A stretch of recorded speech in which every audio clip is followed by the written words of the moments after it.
Open Ryanair's website right now and you can find a flight for €16.99. A real seat on a real jet from one country to another.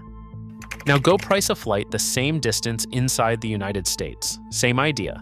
Same kind of narrow body plane, same stripped out, no frills seat.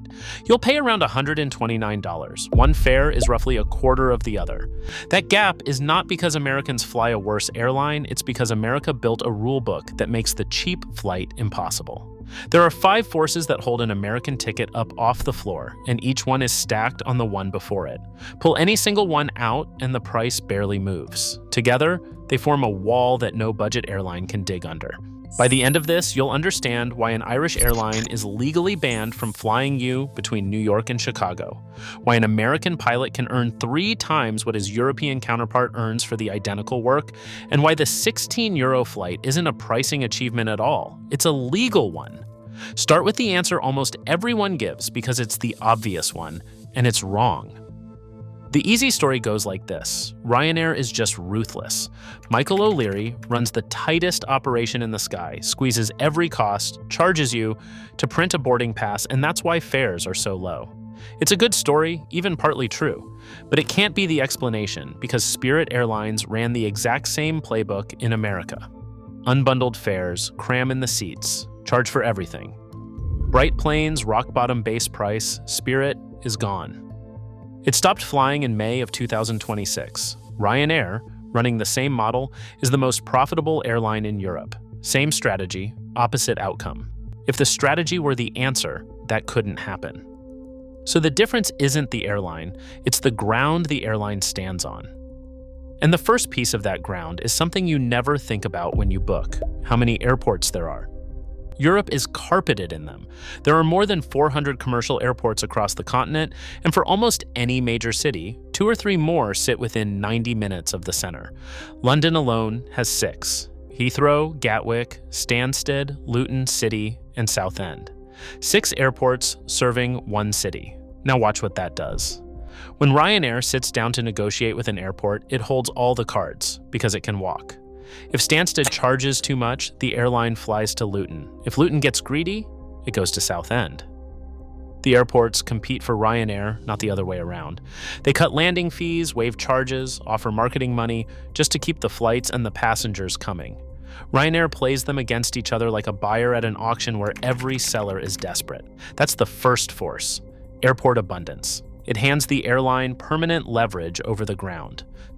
So you'd assume America, a bigger country, has even more of this leverage. So why doesn't it? Because that's exactly where the story flips. Because America doesn't run its airports as an open marketplace. It runs them as fortresses. At most big American airports, one airline owns the place. Delta controls about 3 out of every 4 flights at Atlanta. One carrier, roughly 75% of the busiest airport on Earth. It's the same story elsewhere. United owns Houston and Newark, American owns Charlotte and Dallas. These are called fortress hubs, and the name is exact. The dominant airline holds the gates, the slots, the ground crews, the maintenance. A newcomer can't just show up and demand a better deal because there's no rival airport 90 minutes away to run to, and there's no spare gate to fly into anyway. So when Spirit tried to play Ryanair's game, it wasn't playing on Ryanair's field. Ryanair fights airports that need it. Spirit had to fight airlines that already owned the airport. It flew into fortresses, paid what it was told to pay, and took the leftover gates at the leftover times. The leverage that makes Ryanair's fares possible simply doesn't exist on the American map. But airport leverage alone doesn't explain a 4-to-1 price gap. So what does? A much bigger door, one that's been bolted shut, and almost no passenger has ever heard the word for it. The word is cabotage, and it's the wall this whole story is built on. Cabotage is the right of an airline from one country to fly a route entirely inside another country. It sounds technical. It is the single most important reason your domestic ticket costs what it does. Watch what it means on the ground. In Europe, cabotage is wide open. Since the late 1990s, any airline based in any European Union country can fly any route inside any other European Union country, freely. An Irish airline, Ryanair, can fly you from Rome to Milan, 2 Italian cities all day long, and it does. A Hungarian airline, Wizz Air, can base its planes in Italy or Poland and fly locals around inside those countries. The entire continent is one single market. Every airline competes everywhere. There is nowhere to hide from a cheaper rival because a cheaper rival from any of 27 countries can enter your home market tomorrow. So how much cabotage has the United States granted? None. Not to anyone, ever. No foreign airline is allowed to fly a route inside America. Ryanair, the most feared cost cutter in aviation, the airline that would gut fares on any route it touched, is legally forbidden from selling you a seat from New York to Chicago, or Los Angeles to Denver, or any of the thousands of domestic routes Americans fly every day. It's not that Ryanair tried and failed, it's not allowed to try. The law simply does not permit it, and this is where it gets sharper. You might think that's just how borders work everywhere. It isn't. Because the ocean between America and Europe was opened. In 2007, the United States and the European Union signed an open skies agreement, and it tore down the barriers on transatlantic flying. That's why there's so much competition on New York to London. Airlines from both sides fly it freely. So the ocean was opened, the continent was kept closed. America was perfectly willing to let foreign airlines compete over the Atlantic and absolutely unwilling to let them compete inside its own borders.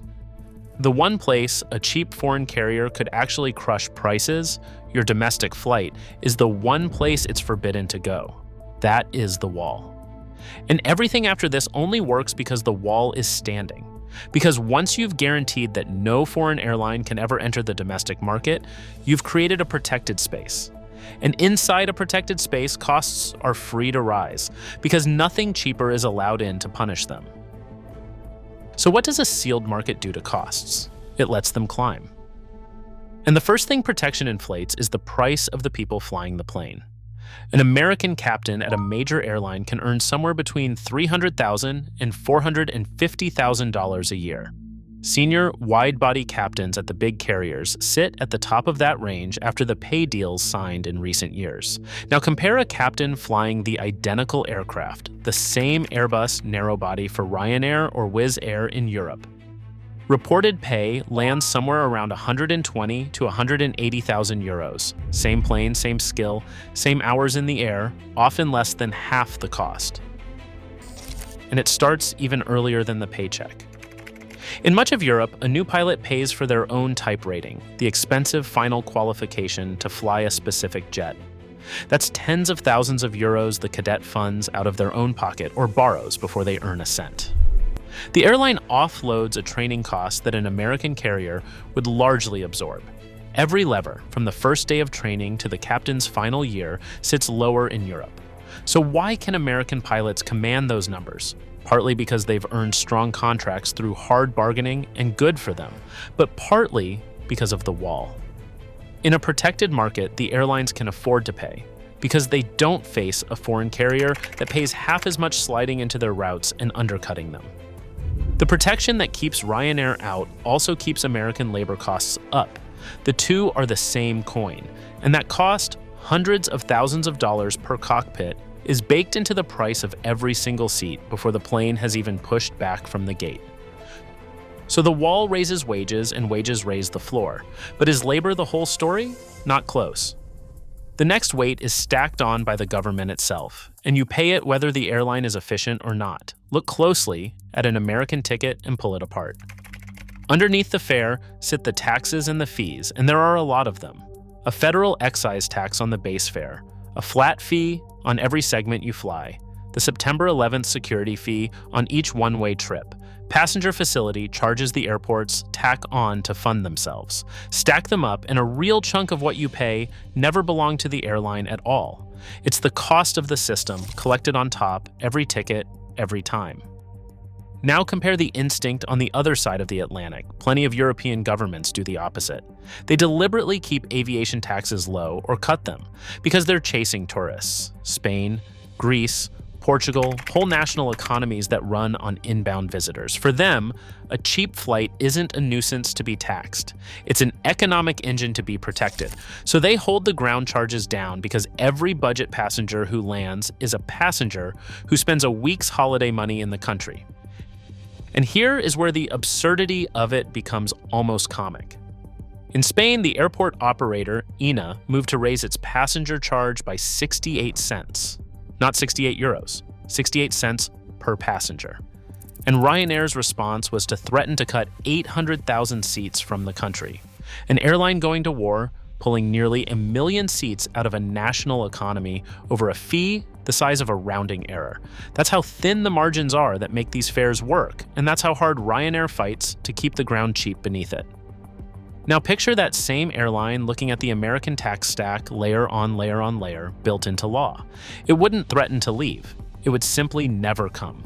So now the floor sits higher for 2 reasons. The people cost more, and the government takes more before the wheels even turn. Is that everything? No. There's a 5th force, and it removes the last possible source of downward pressure on the price. That force is on the ground, and it isn't even an airplane, it's the train. Europe is laced with high-speed rail, thousands of kilometers of it, connecting the major cities at 200 miles an hour, city center to city center. And that rail network does something quietly ruthless to airfares. It puts a ceiling on them.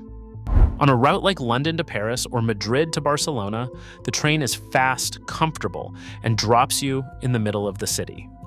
If an airline tries to charge too much on that route, everyone just takes the train. So the airline can't charge too much. The fare is capped, not by a regulator, but by a competing mode of transport sitting right next to it. America has almost none of this. There is essentially one genuine intercity rail corridor of any weight in the Northeast, and nothing like the continental web Europe runs. So across the vast majority of American distances, once a trip is more than a few hundred miles, the airline faces no ground competition at all. No train worth taking, no ceiling. The only alternative to flying is a very long drive, and above 300 miles, most people won't do it. The airline is the only realistic way to get there, which means the airline sets the price with nothing pulling it down. So now line all 5 up, because this is where they fuse. Airport fortresses, so no leverage over the ground. Cabotage protection, so no foreign airline can ever enter and undercut. High labor costs locked in by that protection. A tax load built into law. And no high-speed rail, so nothing on the ground competes on price. Each one alone is survivable. Stacked together, they form a floor, and that floor is the entire answer. Look at what happens to any airline that tries to fly under it. It can't win the airport auction. The airports are fortresses. It can't summon cheaper foreign competition to shame costs down. The market is sealed. It can't pay European wages. It's hiring in a protected market. It can't dodge the taxes. They're law. And it can't be scared into low fares by a train, because there is no train. There is nowhere left to cut. The floor is the sum of 5 walls, and no amount of ruthlessness gets you under all 5. That's not a theory. It's exactly what happened to Spirit, and Spirit's ending is the proof. It ran the leanest model in America, and it didn't just stumble.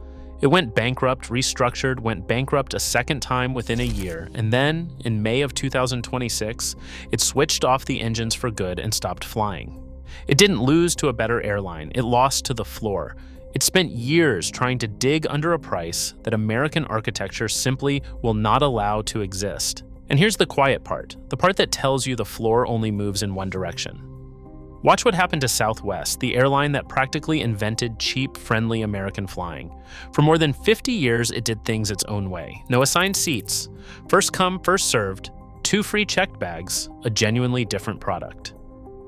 In May of 2025, it killed the free checked bags. And in January of 2026, it ended open seating entirely and started assigning seats and charging for the good ones, just like everyone else. The most iconic budget airline in America is quietly turning into a regular one. That's not a coincidence. That's the system doing what it always does, converting a budget carrier into a mid-tier carrier, because the floor underneath them all keeps rising and there's no room left below. So when someone tells you Ryanair is cheap because Michael O'Leary is a genius, they've got it backwards. O'Leary is relentless, sure. But his genius only works because the European ground was poured to let fares fall. Open airports he can play off each other. An open continent where anyone can compete anywhere. Governments that keep taxes low to court tourists. Trains that keep everyone honest. He's a brilliant player, but he's playing on a field designed for his game. Put that same man in America, and he'd hit the same wall Spirit hit, in the same order, for the same reasons. Ryanair's €16 fare was never really about Ryanair. It was about the ground beneath the plane. And in America, that ground was poured to hold the price up. There is, in fact, one single change that would crack this whole system open overnight. One law Washington could pass that would let a foreign airline finally fly you from New York to Chicago. It would collapse fares across the country, and it is the one law Washington will never, ever pass.